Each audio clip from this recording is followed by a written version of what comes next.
Yahya dengan Zakaria dulu. Ya, bahwasannya dua suami istri ini tidak mungkin punya anak secara logika. Tapi Zakaria berdoa kepada Allah, akhirnya ini apa? Rabbila tadani faddan wa anta khairul warisin. Jadi dia minta keturunan untuk menjadi penerusnya. Akhirnya diberikan anak Yahya. Ya. Lalu setelah pembahasan selesai, Maryam juga secara akal tidak mungkin punya anak karena dia tidak punya suami, tidak pernah disentuh. Ya. Sehingga Maryam hamil atas dasar apa? Dengan kalimat kun. Karena Allah ketika menciptakan, beliau bisa, Allah itu bisa dengan kalimat kun. Maria hamil. Makanya dalam Al-Quran, wa kalimatuhu alqaha ila Maryam.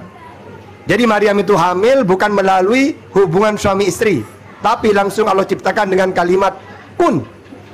Nah, sama seperti Adam itu kan tidak melalui suami istri.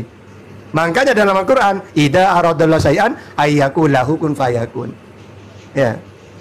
Inna masalah Isa indallah kama sali Adam khalaqahu min turab summa qala lahu kun fayakun. Jadi Maryam maksudnya apa? Isa disebut kalimat karena dia diciptakan dengan kalimat kun, bukan dengan proses suami istri. Sehingga diberi gelar Isa kalimatullah. Kalau Musa kalamullah. Makanya wa kallamallahu Musa taklima. Jadi itu gelar-gelar ya, sesuai dengan kejadiannya. Kenapa Isa disebut kalimatullah? Karena dia diciptakan dengan kalimat. Kenapa Musa kalamullah? Karena Allah berfirman langsung kepada Musa. Nabi Ibrahim Khalilullah. Itu gelar-gelar untuk para nabi gitu. Silakan. Oke. Kalau menurut saya di situ kan ada kata utusan dan kalimat, tidak bilang diciptakan dengan kalimat, tapi utusan dan kalimat. Nah, itu bagaimana menyimpulkan bahwa itu adalah dengan kalimat, padahal di situ katakan utusan dan kalimat, artinya pengertian yang berbeda menurut saya.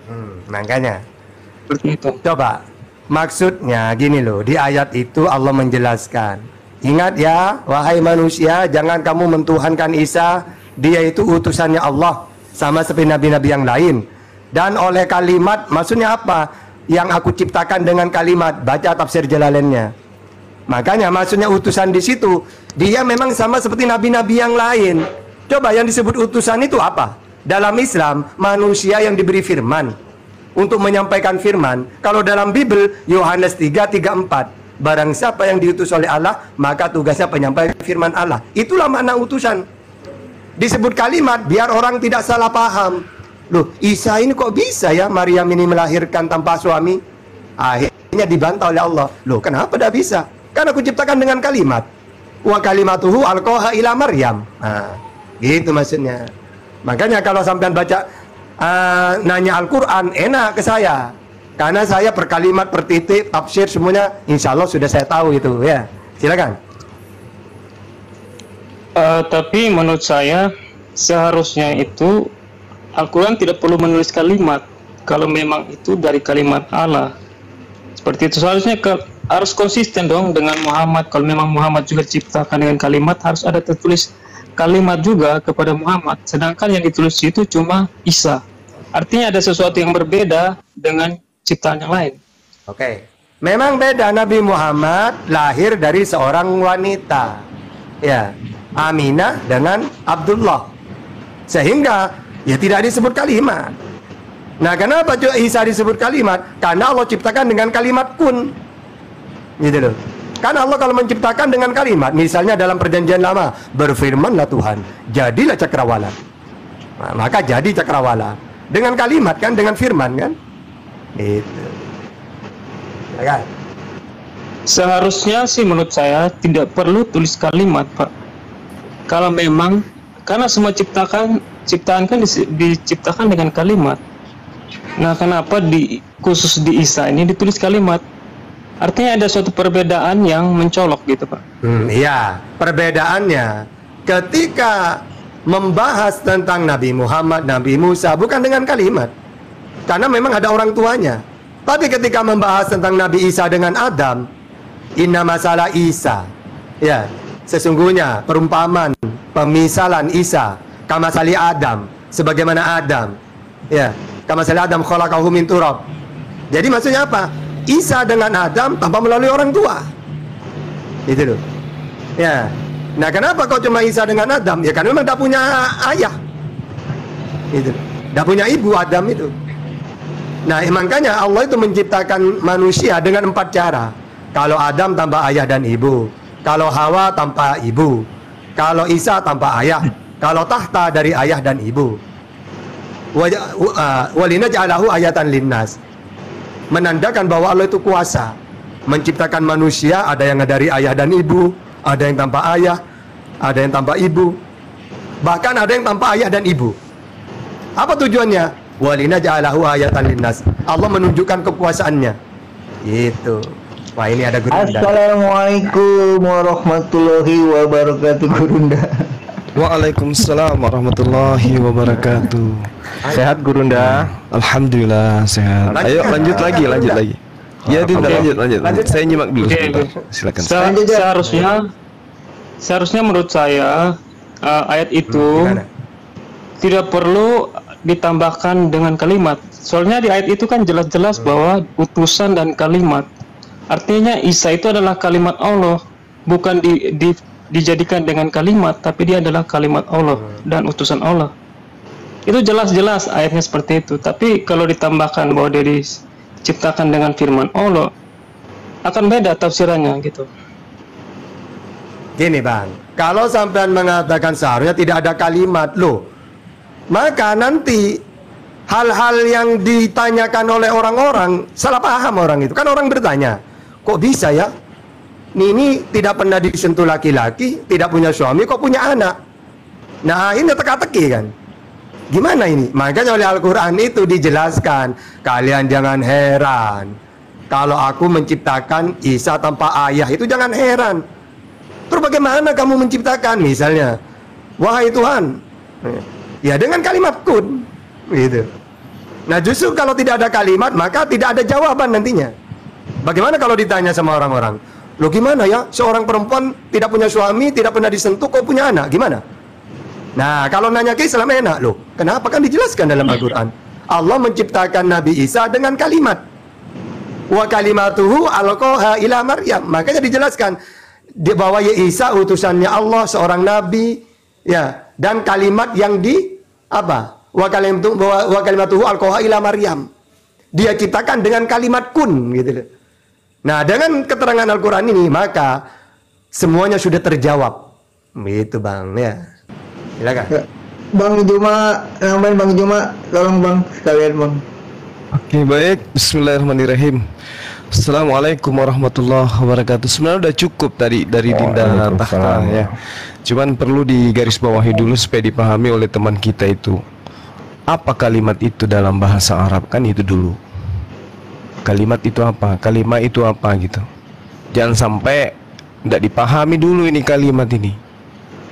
Ya, karena dalam Al-Quran itu kalimat itu bukan cuma satu makna, tergantung dari konteks ayat. Kalimat itu bisa berarti doa taubat, bisa juga kalimat tauhid, la ilaha illallah. Kalimat itu juga bisa ketetapan atau janji-janji Allah. Kalimat itu juga boleh ayat-ayat Al-Quran. Jadi tidak mesti kalimat itu selalu merujuk kepada sesuatu yang diartikan sesuai dengan perspektif Kristen. Kalimat itu juga kitab-kitab Allah, firman yang ada di dalam kitab-kitab Allah. Kalimat juga bisa diartikan rencana, kehendak, keinginan, tergantung konteks ayat. Sulit kalau yang dimaknai adalah Al-Quran, kalam Allah, kemudian dimaknai dengan perspektif Kristen. Kalimat boleh diartikan sebagai wahyu Allah, atau aturan-aturan Allah, atau undang-undang Allah. Boleh juga pengetahuan, bisa juga sunatullah, bisa juga isyarat-isyarat. Kalimat juga bisa hikmat, falsafah, dan semacamnya. Bahkan kalimat juga itu bisa berupa perintah dan larangan. Ucapan, kata-kata yang keluar dari mulut itu juga kalimat. Jadi tidak bisa dimaknai perspektif Kristen kemudian untuk mengkaji Sedangkan di dalam Al-Quran ketika dikatakan bahwa Nabi Isa alaihissalam itu tidak diciptakan, siapa bilang tidak diciptakan? Al-Quran mengatakan khalaqahu, khalaqah, menciptakan. Siapa yang diciptakan? Isa alaihissalam. Inna mathala Isa. Tuh. Sesungguhnya perumpamaan Isa, khalaqahu, dia diciptakan, dia Allah menciptakan min turab, dari tanah. Jadi Isa mau dikatakan kalimah, mau dikatakan firman, tetap aja dia jatuhnya ciptaan. Apalagi kalau sudah dikatakan bahwa utusan berarti ciptaan. Segala sesuatu yang diutus itu adalah makhluk, dan kalau dia diutus berarti dia adalah duta. Duta siapa? Duta pencipta langit dan bumi. Untuk apa dia datang? Untuk menyampaikan kehendak Tuhan.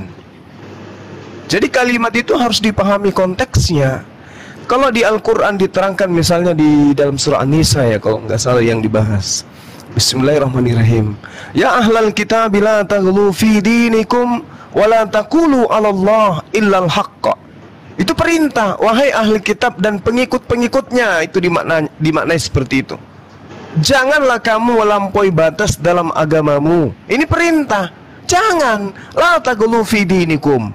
Jadi kalau sudah ada perintah, jangan lagi dipaksakan Isa itu adalah Tuhan. Ini udah perintah, jangan kau berlebihan, jangan lebay. Wala taqulu 'ala Allah illal haqq. Jangan kau mengucapkan sesuatu yang tidak benar. Ya. Jangan kau mengucapkan sesuatu tidak benar yang berkaitan dengan Allah, kecuali dengan kebenaran. Nah, lalu Allah menegaskan innamal masihu Isa bin Maryam, sesungguhnya anak laki-laki dari seorang perempuan bernama Maryam, Rasulullah, utusan Allah, wa kalimatuh. Apa itu? Perkataan yang disampaikan kepada Maryam. Apa perkataan di situ? Kehendak. Kembali kepada yang saya katakan tadi, bahwa kalimat itu bisa jadi itu adalah kehendak Allah atau janji-janji Allah. Kenapa bisa seperti ini? Allah berkehendak menciptakan manusia tanpa ayah di tengah-tengah Bani Israel agar Bani Israel itu melek. Jangan kita tafsirkan Al-Quran dengan perspektif gereja, nggak boleh. Jadi tugas kami sebagai seorang muslim itu untuk meluruskan kembali. Saya kira gitu untuk sementara, silakan. Silakan Bang John. Oke, saya menghargai pemahamannya. Tapi di situ kan ayatnya itu kan tertulis lurus terjemahannya itu loh.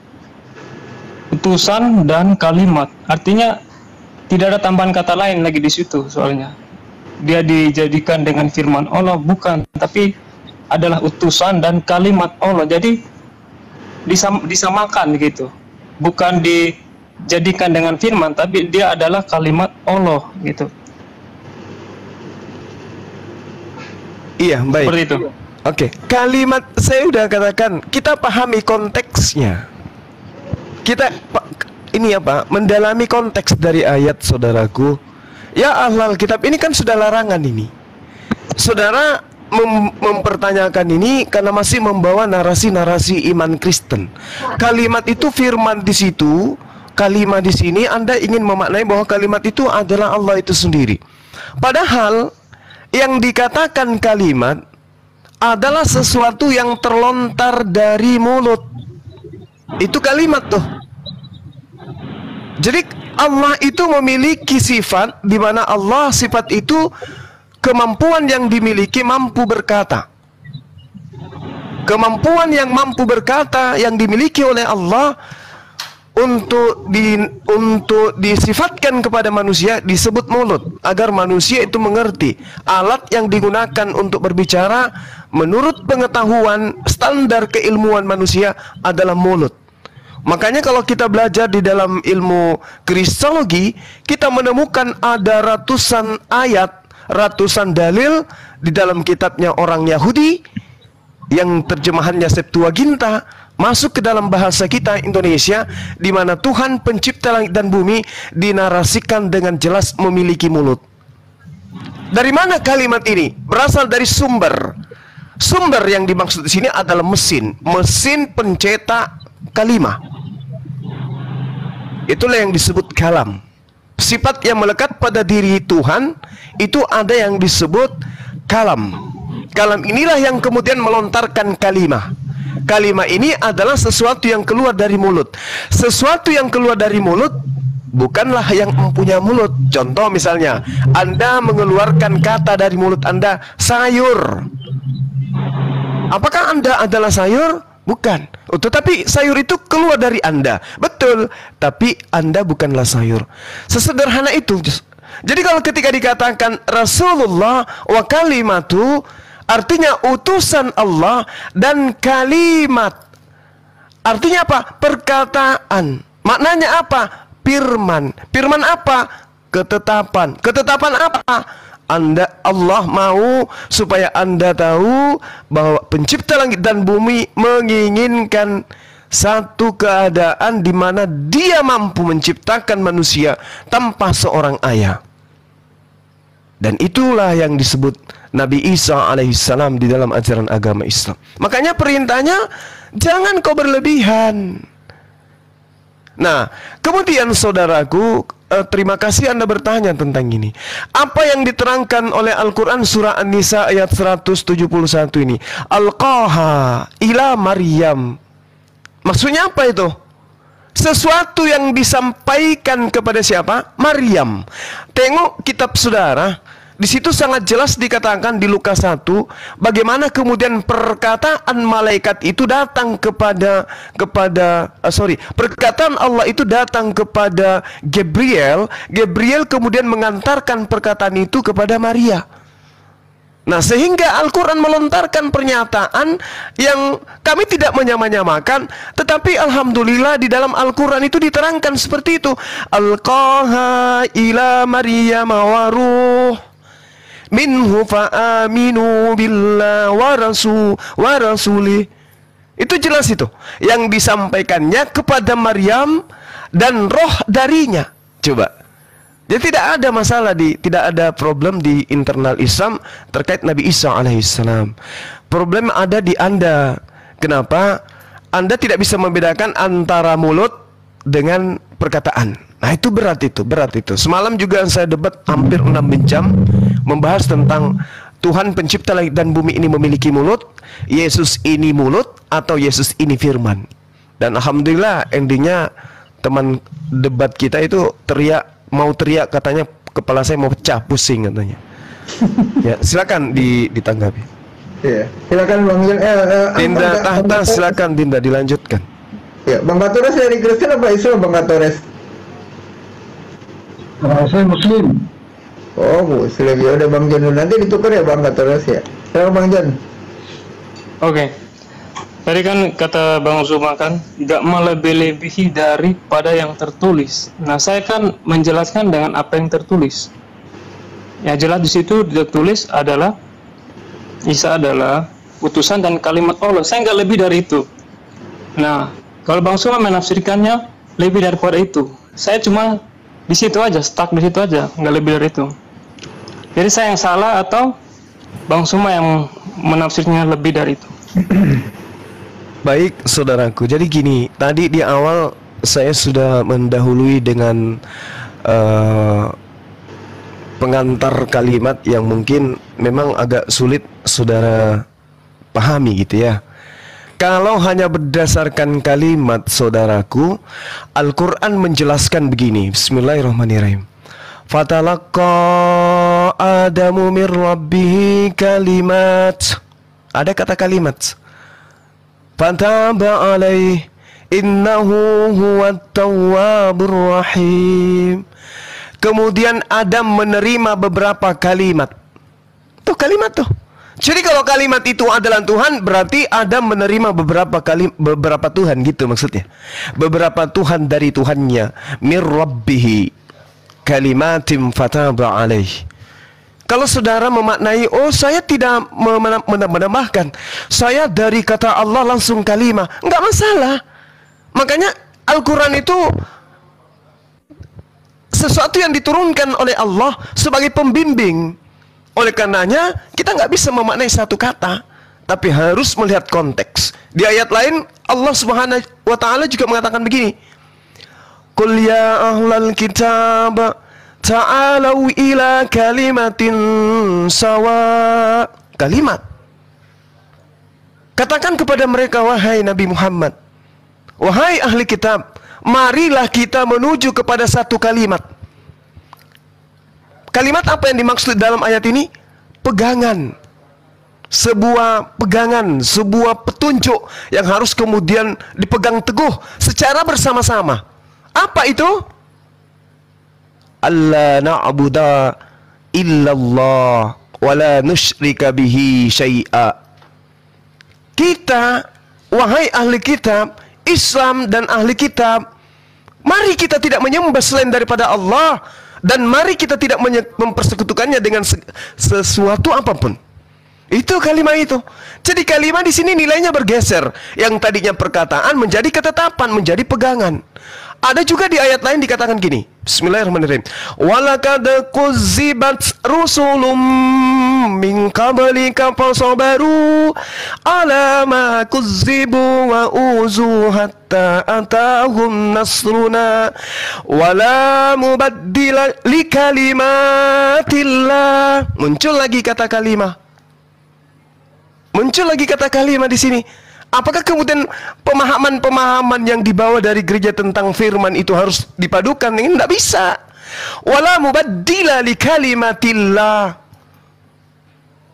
Dan tidak ada yang dapat mengubah kalimat-kalimat. Apa makna kalimat di sini? Oh, kalimat yang dimaksud di sini adalah ketetapan. Laqad ja'aka min nabiyyi mursalin. Dan sungguh telah datang kepadamu sebagian dari berita tentang utusan-utusan, tentang rasul-rasul. Bukan cuma itu, ada lagi yang lain kata kalimat. Misalnya, apa lagi ya? Itu aja dulu untuk sementara, bahwasanya di dalam Al-Quran itu banyak kata kalimat yang kemudian itu tidak bisa dimaknai hanya untuk satu kata dalam perspektif yang saudara pahamkan. Ya, tidak bisa. Contoh dalam surat Tahrim ayat 12 itu ada kata kalimat juga ada di sana.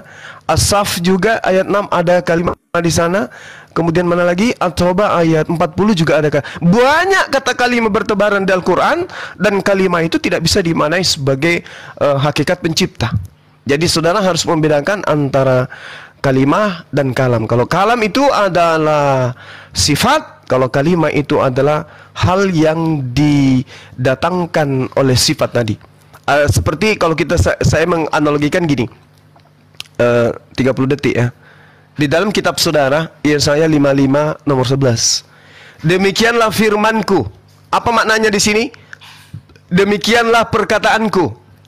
Iya, kenapa dengan perkataanmu? Yang keluar dari mulutku. Oh, ternyata Tuhan punya mulut. Dalam bahasa manusia ya, dalam bahasa manusia. Tetapi itu laisa kamisli. Kita tidak bisa menyerupakan mulut yang dimaksud ini sama seperti mulut makhluk. Di situ ada kata Ibrani menuliskan P. P itu adalah suatu keadaan di mana Tuhan itu memiliki alat untuk berbicara, dan itu disebut mulut. P dalam bahasa Ibrani. Lalu kemudian Tuhan memiliki firman, perkataan. Firman terlontar keluar dari mulut. Yesus adalah firman yang keluar dari mulut. Berarti alam semesta ini adalah perkataan yang terlontar keluar dari mulut. Maka kedudukan Yesus dengan alam semesta itu tak ubahnya adalah sama. Nah, ini yang perlu saudara dalami dulu. Silakan.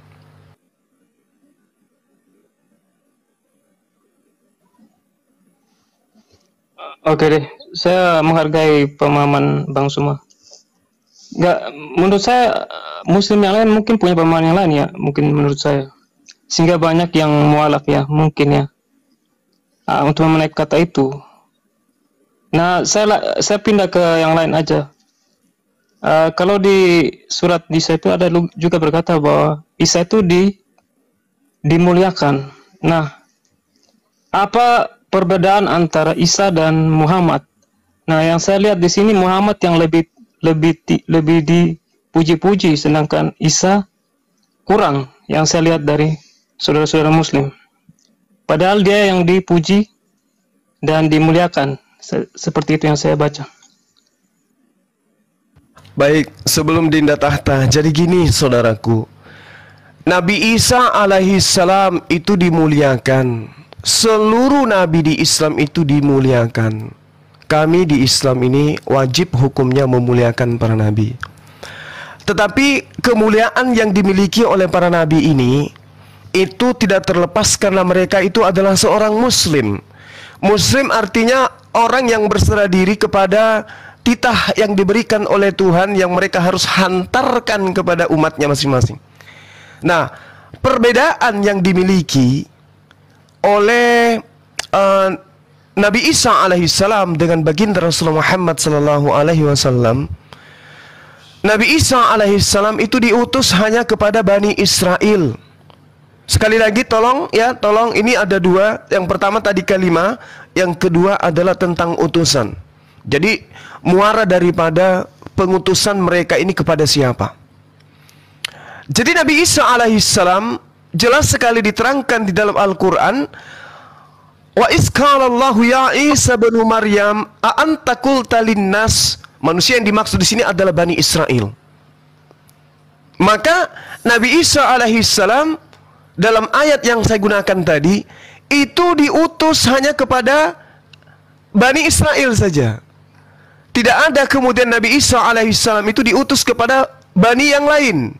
Dia hanya Bani Israel. Makanya Allah mengatakan, wa minal ladzina qalu inna nasara ahasna mitsaqahum fanasu haslam mimma zukkiru bih fa'aghrayna bainahumul adawat wal ba'da ila yaumil qiyamah wa sawfa yunabbi'uhumullah bima kanu yasnaun.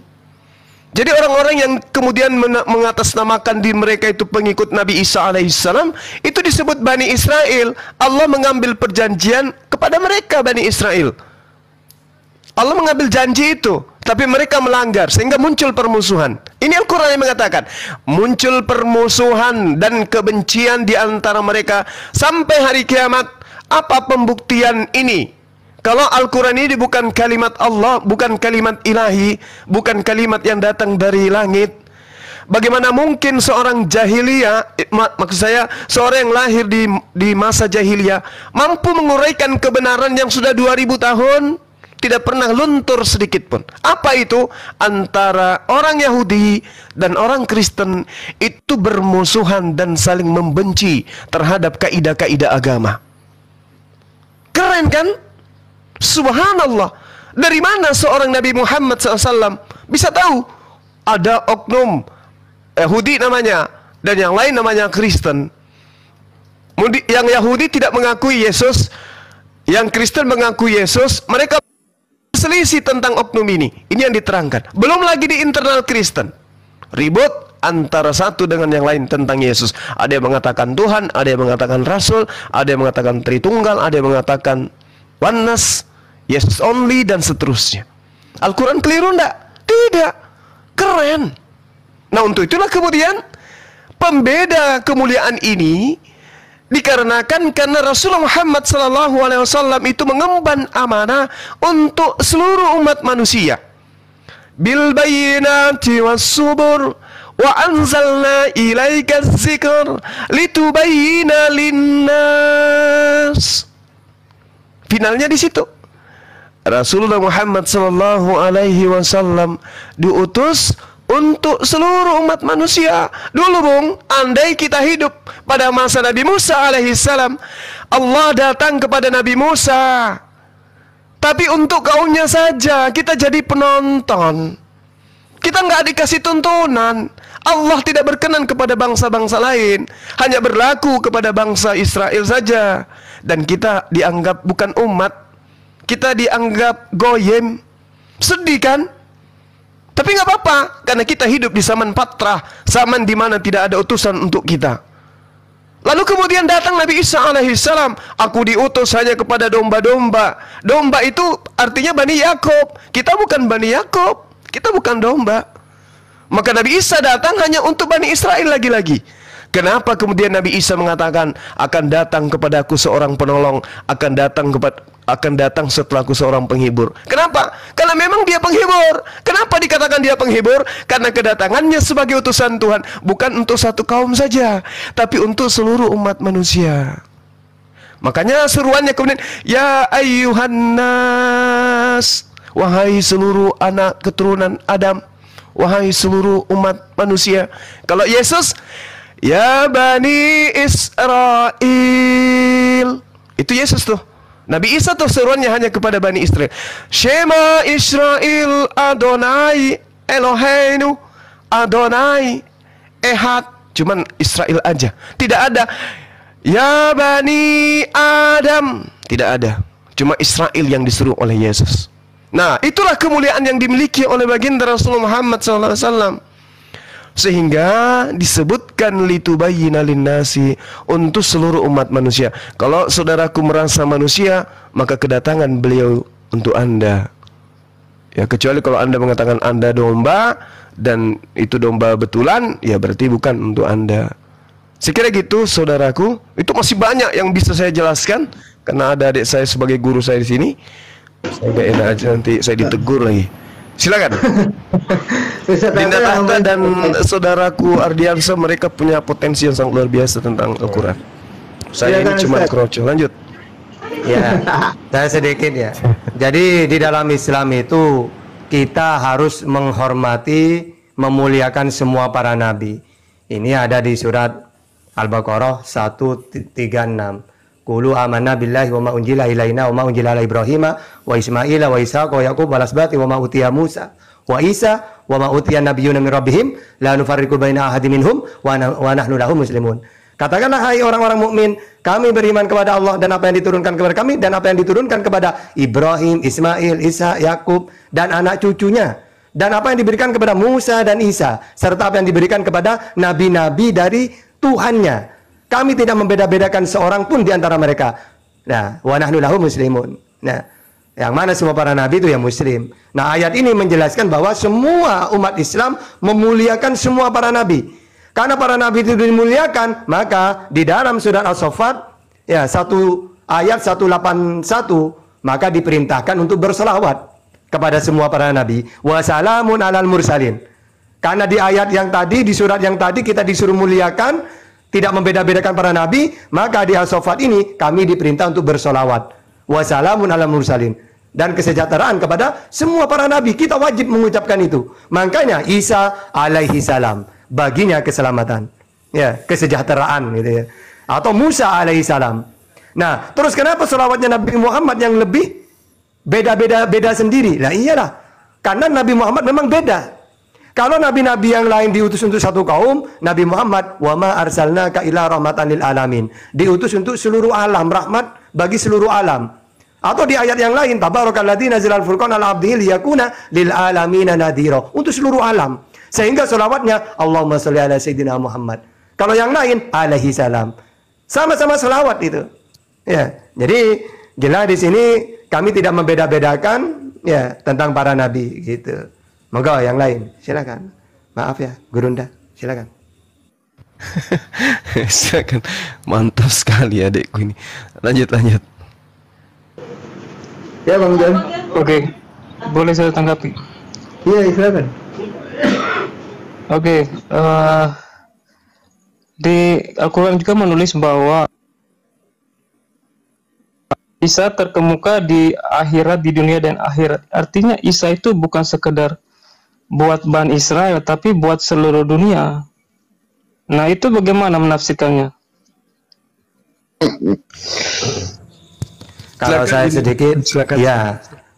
Jadi ini ya, karena saya dengan Bang Juma ya satu sudah kalau masalah tafsir kayak gini. Jadi di situ wajihan fid dunya wal akhirah. Wajihan terkemuka di dunia bin nubuwah. Coba baca tafsirannya itu. Maksudnya apa? Dia sebagai nabi, karena dalam Islam makhluk manusia yang paling mulia itu para nabi.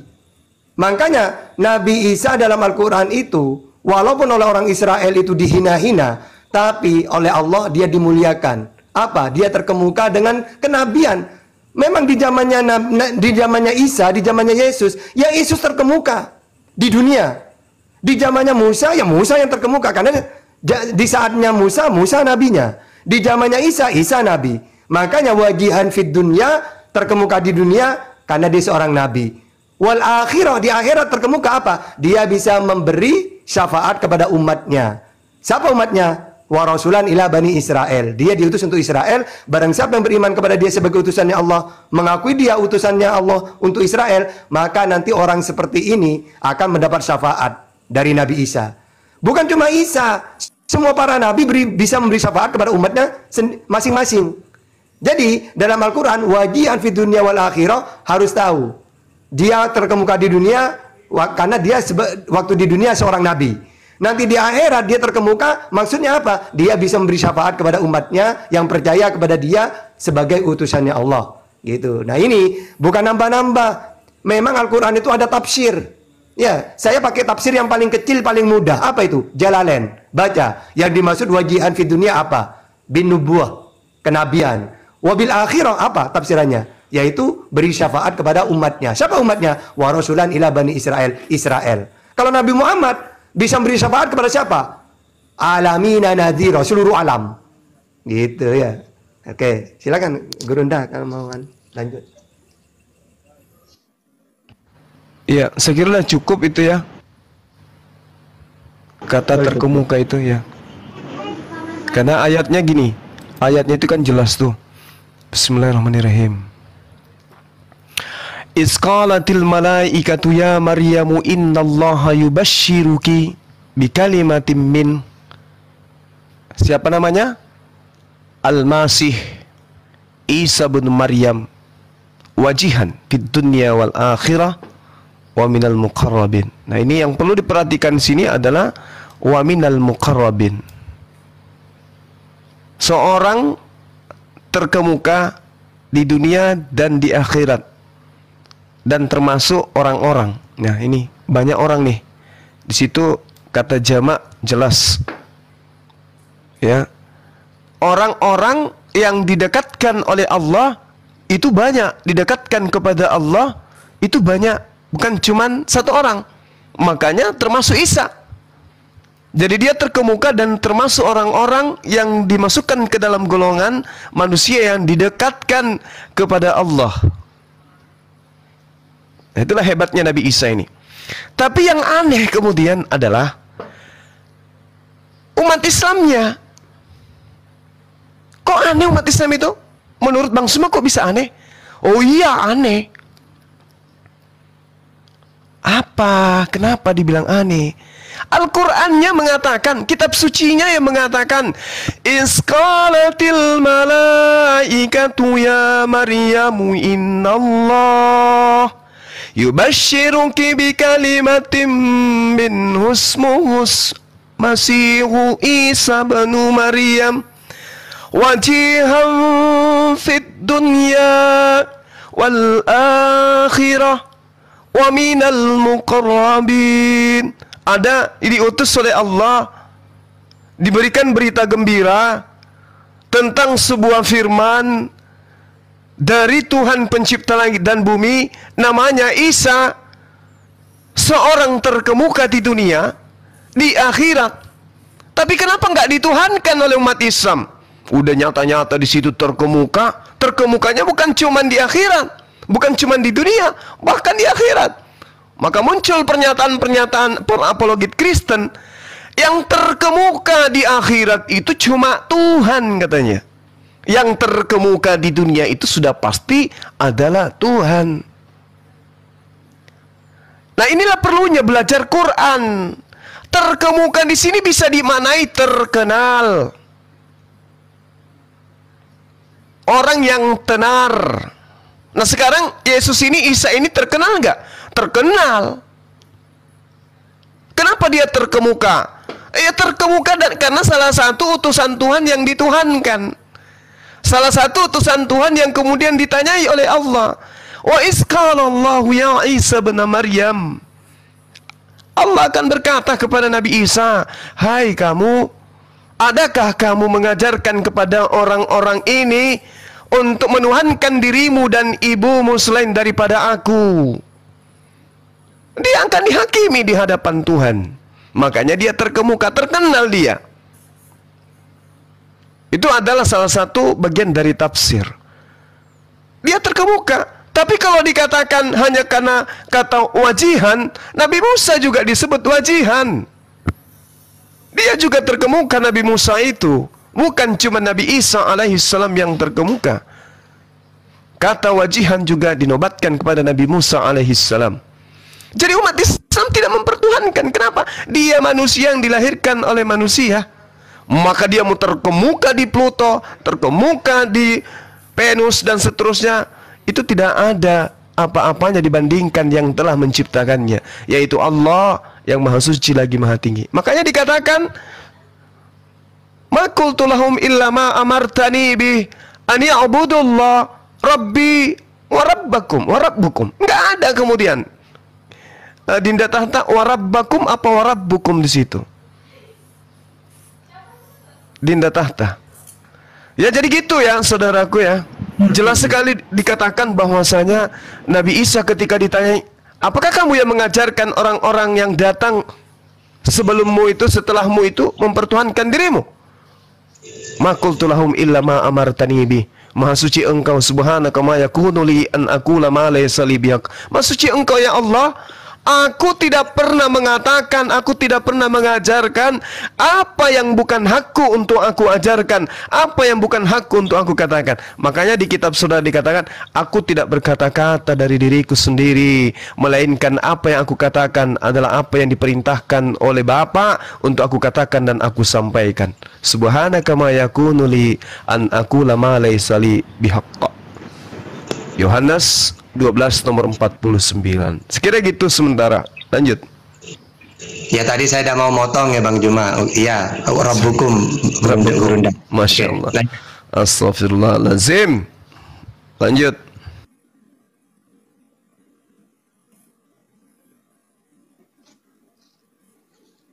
Oke, saya tanggapi ya. Terkemuka di dunia. Tadi kata Bang Suma katanya bahwa cuma sekedar nabi. Nah, menurut saya kalau sekedar nabi itu tidak mungkin terkenal seperti sampai sekarang ini yang selalu dibahas-bahas. Artinya dia bukan sekedar nabi, tapi Tuhan. Dan di mana-mana dan di dunia ini pengikutnya yang terbanyak adalah Nasrani. Itulah buktinya bahwa dia itu bukan sekedar nabi, tapi Tuhan. Itu yang kami percaya. Dan juga tadi saya mau koreksi, Bang Zuma mengaitkan Alkitab bahwa Roh Kudus itu yang adalah penghibur itu adalah Muhammad. Menurut saya itu bukan, tapi itu adalah Roh Kudus. Tidak bisa Bang Suma mengambil ayat Alkitab untuk mencari patokan Muhammad yang dinubuatkan di Bible kami. Itu salah. Seperti itu. Dan juga menurut saya di Al-Quran itu juga tertulis ada tertulis Roh Kudus. Itu bagaimana? Silakan dijelaskan. Sebentar ini Ustadz, bentar abang. Ini dari Kristen bukan ya bang, pesan ya? Bang pesan, minutnya dibuka. Oke, halo bang. Oh ya dari Kristen ya, ya. Bentar sebentar ya, Bang Juma dulu. Untuk apa disapa orang-orang ini? Mau dijadikan narasumber juga gitu? Ya lanjut. Jadi gini. Al-Quran menjelaskan begini, saudaraku. Bismillahirrahmanirrahim. Qul nazzalahu ruhul qudus. Al-Quran original text. Saya cari data di dalam bahasa Inggris, kitab yang lebih tua dari kitabnya Kristen Indonesia, nggak ada kata Roh Kudus. Saya pernah membaca kitabnya teman saya orang Cina, adik angkat saya. Dalam bahasa Cina aku cari Roh Kudus juga nggak ada. Udah malam-malam. Dalam bahasa Belanda pun ku cari kata Roh Kudus itu nggak ada. Gak boleh program itu loh. Host, mute host. Bahkan ku cari dalam bahasa Yunani Roh Kudus itu nggak ada juga.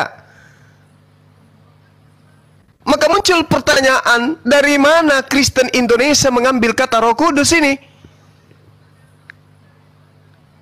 Dari bahasa Batak, bahasa Bugis,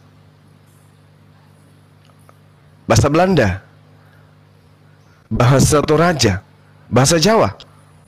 Karena ada kota Kudus di Jawa gitu. Sorry, saya potong Bang Suma. Di bawah netizen mengata-ngatai Roh Kudus yang sembarangan gitu. Coba dikendalikan itu.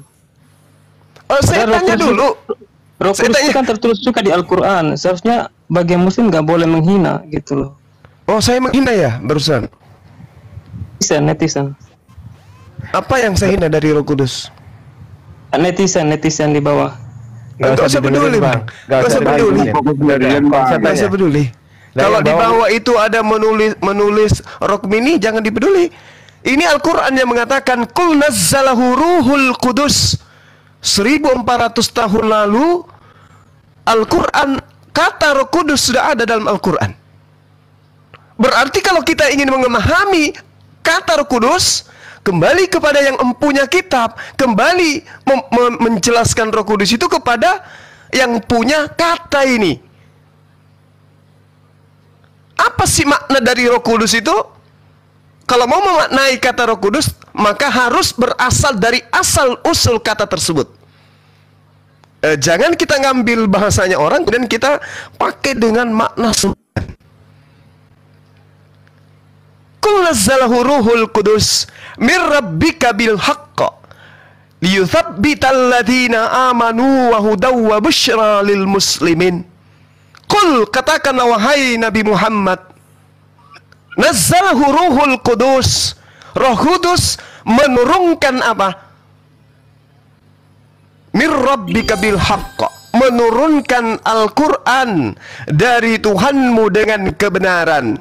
Dengarkan baik-baik kalimat saya ini.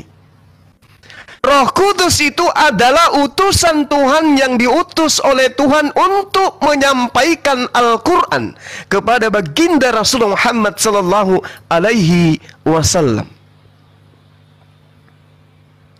Itu Roh Kudus. Muncul kemudian di kitab saudara, Roh Kudus itu adalah Tuhan. Ilmu dari mana? Dari mana kata Roh Kudus ini diambil? Kenapa bisa bermakna Tuhan di sana? Sedangkan Roh Kudus asalnya itu adalah dari Al-Quran. Pembuktiannya, di Cina nggak kenal apa itu Roh Kudus.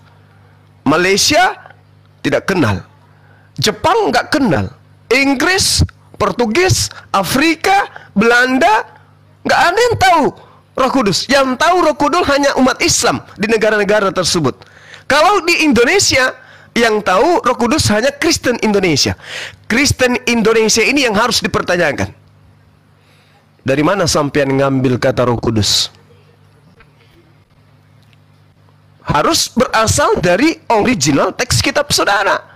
Apa kata original teksnya di sana sehingga bisa berubah menjadi Roh Kudus? Terlalu jauh pindah. Kudus itu adalah utusan Tuhan yang tidak berkata-kata dari dirinya sendiri, melainkan apa yang diperintahkan oleh Tuhan, itulah yang disampaikan kepada siapa firman itu mau diantar. Yohanes 16, nomor 12, nomor 13. Roh Kudus ketika ia datang, dia tidak berkata-kata dari dirinya sendiri. Berarti dia bukan Tuhan. Yang namanya Tuhan itu maha berkehendak. Yang namanya Tuhan itu maha berkata-kata. Mazmur 33 nomor 9. Maha berkata-kata ya. Apa yang dia mau dia ucapkan. Yesaya 55 nomor 11. Innama amruhu idza arada syai'an ayyakula lahu kun fayakun. Itu baru Tuhan. Tapi yang datang yang disebut Roh Kudus ini tidak berkata-kata dari dirinya sendiri. Berarti dia bukan Tuhan. Dia hanya utusan Tuhan. Kenapa di kitab saudara jadi Tuhan? Ilmunya dari mana itu? Nah, mungkin saudara bisa menjelaskan ke kita habis Dinda Tahta tentang Roh Kudus ini. Kita nggak usah pura-pura deh. Kita nggak usah main ambigu. Roh Kudus berasal dari bahasa Yunani misalnya. Apa bahasa Yunaninya Roh Kudus? Ah, itu perlu apa di sana bahasa Yunaninya? Kok larinya ke bahasa Quran? Silakan.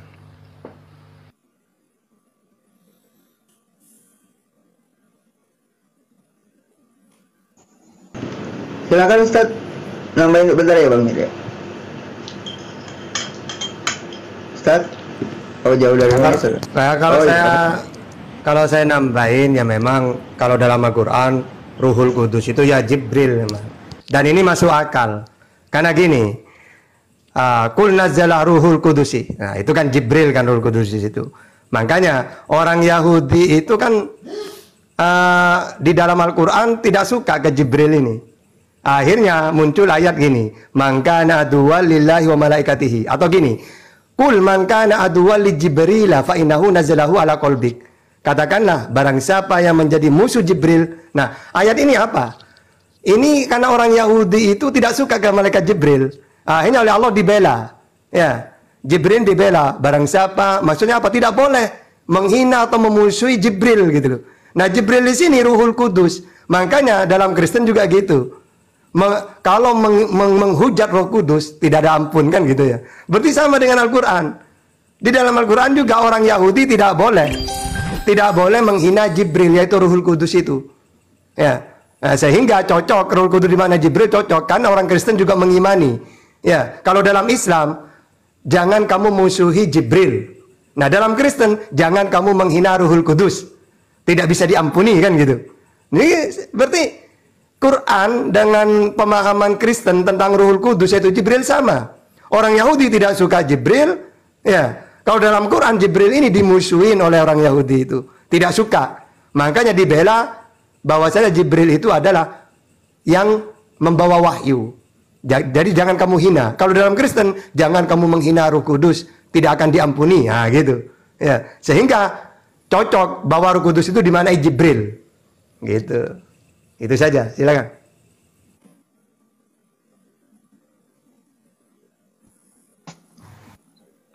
Oke Bang, Roh Kudus kami ambil dari bahasa Indonesia Pak. Memang bahasa aslinya itu adalah Parakletos. Nah kami dari LAI mengambil dari bahasa Indonesia yang mudah. Bukan berarti kami mengambil dari Al-Quran. Kami cuma ambil dari KBBI aja, gitu. Nah itulah yang mereka udah susun dari LAI. Kami cuma mengikut, gitu. Kalau mau digugat silakan gugat ke LAI. Saya nggak punya kapasitas, gitu. Seperti itu. Baik. Jadi kalau saudara hanya berdasar seperti itu, ya berarti iman saudara ini gimana bilangnya? Rapuh kali. Ternyata Roh Kudus ini diambil dari bahasa Indonesia. Itu bukan bahasa Indonesia itu. Roh itu bukan bahasa Indonesia. Kudus itu juga bukan bahasa Indonesia. Roh itu makhluk gaib.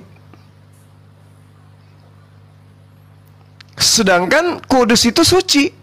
Berarti makhluk gaib yang suci. Ini yang Anda tuhankan.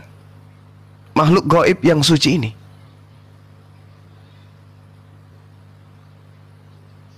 Masalahnya kemudian adalah ketika Anda mengatakan ini adalah Parakletos. Parakletos itu juga dalam kitab saudara, dalam kitab Yohanes itu diartikan sebagai seorang penasehat atau seorang pembela.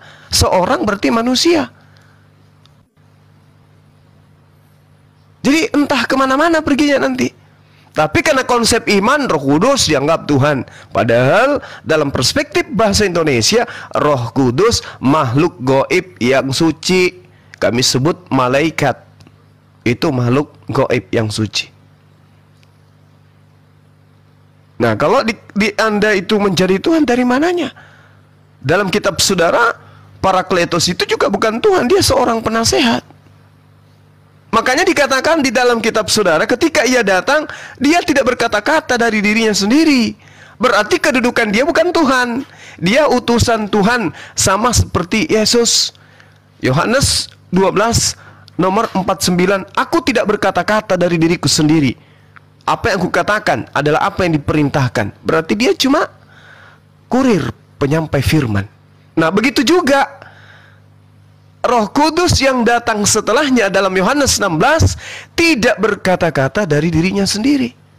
Nah, kalau di dalam bahasa Inggris, di dalam agama ada Holy Ghost, artinya hantu suci, makhluk gaib yang suci. Hantu itu adalah makhluk yang tidak nampak. Kalau kami menyebutnya makhluk gaib. Itulah malaikat. Nah, di sini kalau Anda mengatakan silakan Anda gugat, bukan begitu cara belajarnya, bukan. Kebenaran sudah sampai kepada saudara, tidak perlu kemudian Anda menunggu lagi. Bukan lay yang menentukan selamatnya Anda. Kebenaran sudah sampai kepada saudara. Jangan karena lay salah di dalam hal ini, kemudian saudara tetap juga ikut salah. Yang Anda harus renungkan sekarang adalah, kok bisa ya lay mengambil sesuatu yang tidak sesuai? Kan gitu. Berarti Anda harus kritis terhadap kitab saudara. Jangan berkongkol mempertahankan sesuatu yang keliru. Pneumahotheos. Apa tuh? Spirit atau pneumahotheos. Roh Tuhan. Maksudnya apa tuh roh Tuhan? Roh ciptaan Tuhan. Sama ketika bait Tuhan, rumah Tuhan, rumah ciptaan Tuhan. Jadi sederhana sebenarnya belajar itu ketika kita mau jujur terhadap kebenaran. Saya kira begitu. Sementara silakan tamu-tamu kita disapa, Bang. Mana tahu mereka ingin menyampaikan narasi yang mereka punya, silakan. Halo Bang. Siap Bunda. Halo Bang. Pesan khusus. Oke Bang. Selamat. Saya terakhir boleh nggak? Dengar Ya, Bang udah. silakan. Oke. Sebelum mau pamit juga nih. Oke, ini Bang. Di mana ayatnya bahwa Roh Kudus itu adalah malaikat Jibril di Al-Quran? Nah, ini seru nih. Lanjut, Bunda. Oke, baik. Jadi gini, Bung. Ada satu utusan Tuhan yang datang kepada baginda Rasulullah Muhammad sallallahu alaihi wasallam. Makhluk ini adalah yang membawa Al-Quran. Umat Islam sedunia memahami bahwa satu-satunya utusan yang datang kepada baginda Rasulullah Muhammad sallallahu alaihi wasallam sebagai penyampai Quran hanyalah malaikat Jibril. Ya, malaikat Jibril harus diakui. Beliau memiliki beberapa nama, di antaranya adalah Roh Kudus. Lalu di mana kemudian dipahamkan bahwa Roh Kudus itu adalah malaikat Jibril? Al-Quran surah Al-Baqarah ayat 97 menjelaskan begini. Bismillahirrahmanirrahim. Qul man kana aduwwan li Jibril fa innahu nazzalahu ala qalbika biiznillah. Siapa yang datang kepada baginda Rasulullah Muhammad sallallahu alaihi wasallam membawa Al-Quran dengan izin Allah, disebut Jibril. Qul man kana aduwwan li Jibril fa innahu nazzalahu ala qalbika biiznillah. Namanya yang datang membawa Al-Quran itu adalah Jibril. Di kesempatan yang lain, Jibril ini disebut Qul nazzalahu ruhul qudusi min rabbika bil haqq. Jadi yang datang membawa Al-Quran dengan izin Allah kepada baginda Rasulullah Muhammad SAW adalah Roh Kudus. Di tempat lain ada oknum juga yang datang membawa Al-Quran ke dalam hati Rasulullah Muhammad SAW, disebut Jibril. Berarti Roh Kudus sama dengan Jibril. Karena cuma satu makhluk yang datang kepada baginda Rasulullah Muhammad SAW menyampaikan Al-Quran kurang lebih 22 tahun lamanya. Cuma satu oknum ini disebut Jibril, yang adalah Roh Kudus, yang di dalam ajaran para nabi, dalam kitabnya orang Yahudi itu disebut Nomos atau Namus, yang datang kepada Nabi Musa alaihissalam yang membawa hukum-hukum. Makanya disebut Namus karena dia adalah membawa hukum. Namus inilah yang kemudian disebut Jibril. Jibril ini yang disebut Roh Kudus. Dia yang memberi kehidupan, dia yang mengajarkan tentang kehidupan kemudian, dan seperti apa dikelola kehidupan itu melalui Al-Quran kepada baginda Rasulullah Muhammad SAW. Makanya dikatakan litubayyina linnasi ma nuzzila ilaihim. Saya kira begitu jelas ya bahwasanya Roh Kudus itu adalah malaikat Jibril, karena di dalam Al-Quran surah An-Nahl ayat 102 ada utusan yang datang kepada Nabi Muhammad SAW namanya Roh Kudus, di mana dia membawa Al-Quran, dan ternyata yang membawa Al-Quran di kesempatan yang disebut Jibril. Demikian sementara, silakan.